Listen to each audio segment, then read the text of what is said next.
ये कहानी एक ऐसे लड़के की है जिसे अपनी ही सौतेली माँ से प्यार हो जाता है। फिर वो छुपकर उनके साथ घपाघप भी करता है और आखिर में उसकी सौतेली माँ उसी के बच्चे को जन्म भी देती है।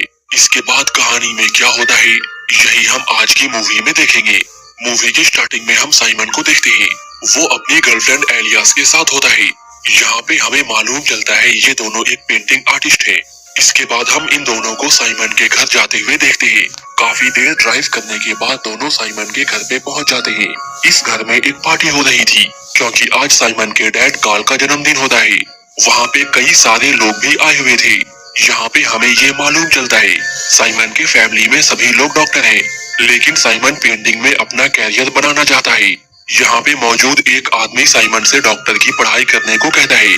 जब साइमन के डैड कार्ल उसे ऐसा कहते हुए देखते हैं तो वो साइमन के पास आकर उससे कहते हैं, तुम वही करो जो तुम्हारा मन करता है। इसी पार्टी में हम सोनिया को देखते हैं। सोनिया कार्ल की पर्सनल सेक्रेटरी होती है। यहाँ पे हमें ये भी मालूम चलता है साइमन की माँ एग्नेस सोनिया को बिल्कुल भी पसंद नहीं करती क्योंकि कार्ल और सोनिया का अफेयर चल रहा था। इसके बाद सब लोग कार्ल का बर्थडे सेलिब्रेट करने लगते हैं। तभी साइमन को एक जोर की आवाज सुनाई देती है। वो देखता है उसकी माँ को दौरा पड़ा है। ये देखकर कार्ल भी काफी परेशान हो जाता है। चूंकि कार्ल एक डॉक्टर था इसलिए वो एग्नेस को संभाल लेता है। फिर पार्टी खत्म होने के बाद साइमन और एलियास वहाँ से निकल जाते हैं। अपनी माँ को सोचकर साइमन काफी परेशान होता है, इसलिए उसका मन बहलाने के लिए एलियास उससे बातें करने लगती है।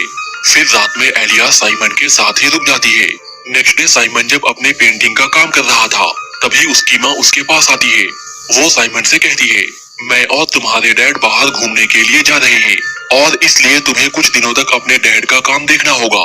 ये सुनकर साइमन अपनी माँ को मना कर देता है क्योंकि वो वीकेंड पे एलियास के साथ रहना चाहता था।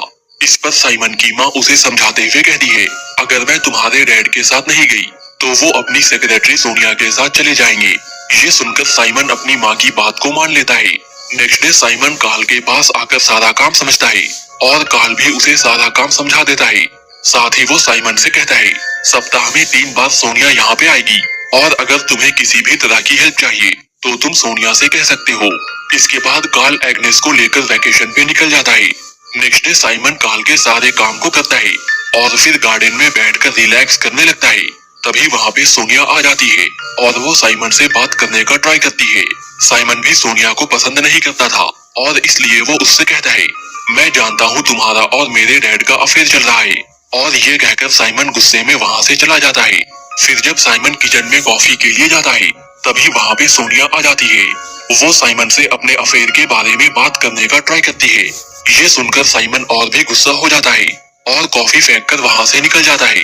इसके बाद साइमन सोनिया को फोन पर कार्ल से बात करते हुए देखता है। तभी साइमन के पास कार्ल का फोन आता है। यहाँ पे उसके डैड साइमन को अच्छे से समझाते हैं। इसके बाद साइमन अपने डैड के सारे काम को अच्छे से करने लगता है।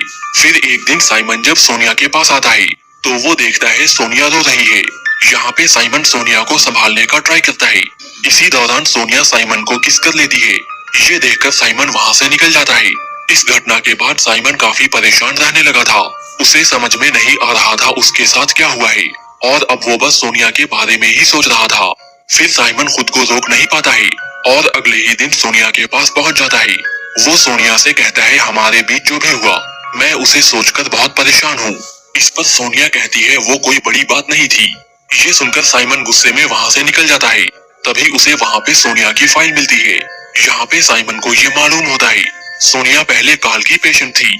साइमन इस फाइल को देख ही रहा था तभी सोनिया यहाँ पे आ जाती है।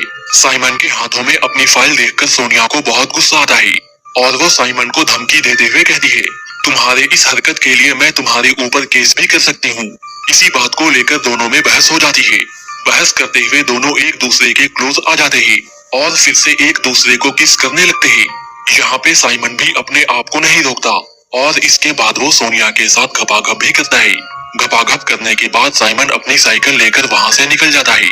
रास्ते में साइमन को ये एहसास होता है अपनी इस हरकत की वजह से वो एलियास को खो देगा। इसके बाद साइमन एक बार में जाता है। एलियास भी उसी बार में होती है।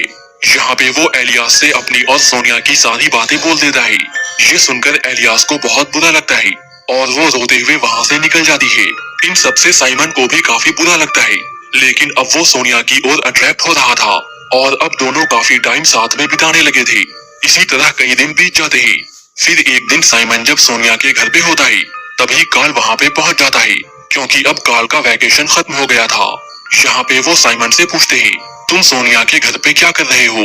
तभी वहाँ पे सोनिया आ जाती है और वो कार्ल से कहती है, साइमन अभी ब्रेकअप से गुजर रहा है और इसलिए वो यहाँ पे आया है। इसके बाद साइमन अपने घर आ जाता है और उसे ये एहसास होता है वो कितना गलत कर रहा था और सोनिया के चक्कर में कैसे उसने अपने इतने सालों का रिलेशनशिप खत्म कर दिया।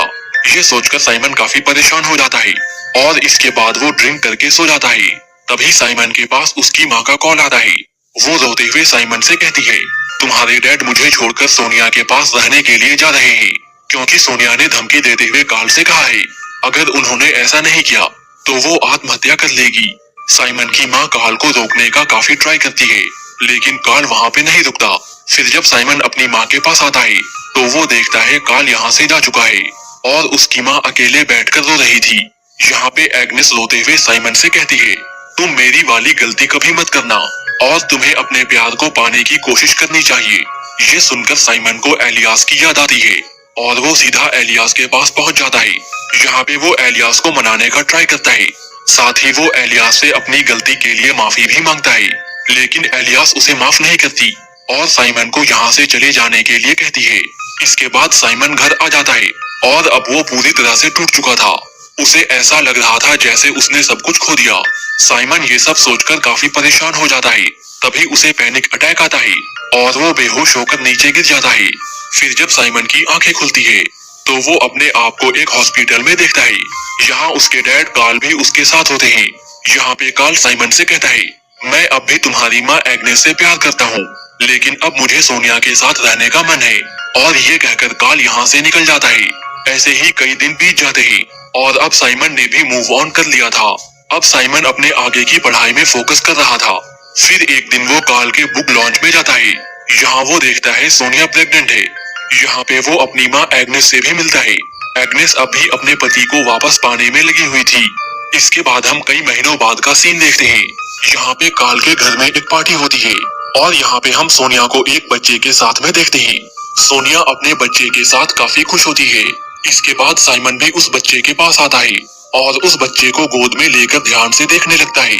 यहाँ पे हमें ये मालूम चलता है इस बच्चे का बाप कार्ल नहीं है, बल्कि ये बच्चा साइमन का है और ये सब सोनिया की ही प्लानिंग थी। दरअसल सोनिया एक बच्चा चाहती थी, इसलिए उसने साइमन के साथ ये सब करने का प्लान बनाया ताकि बच्चा होने के बाद वो हमेशा कार्ल के साथ रह सके। और यही ये मूवी खत्म हो जाती है।